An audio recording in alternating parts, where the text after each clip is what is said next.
Alors, la scénographie, c'est déjà l'art de l'espace au service d'un récit.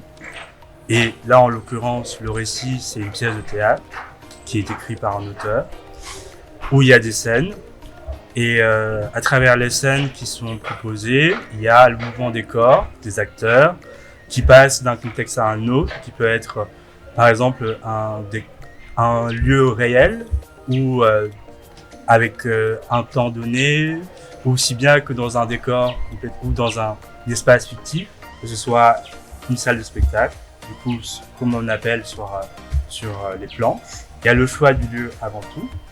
Deuxièmement, il y a les éléments qu'on décide de mettre qui vont être nécessaires, en tout cas pour que les acteurs puissent être joués, qui ne sont pas les habits aussi bien que la lumière, qui va être à la fois la lumière, le choix de mettre un décor réel, par exemple. Si on veut la pièce se joue dans un appartement, on fait comprendre qu'on est dans un appartement. Si on est dans un espace extérieur, on fait comprendre qu'on est dans un espace extérieur, etc.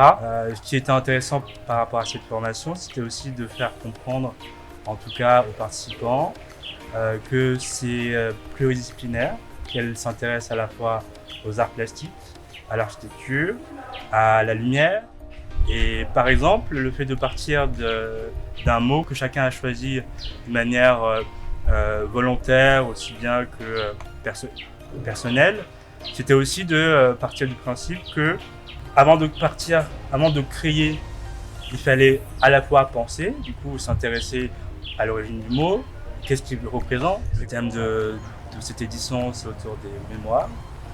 Et alors, moi, ce qui m'intéresse beaucoup, en tout cas, c'est de pouvoir aussi trouver un moyen de donner à voir les savoir-faire qu'on peut trouver au Burundi en termes d'artisanat, aussi bien que en termes de corpus, en tout cas artistique dans le sens plastique qu'on peut trouver, et comment on peut l'intégrer, en tout cas dans les différents décors et scénographies qu'on peut faire.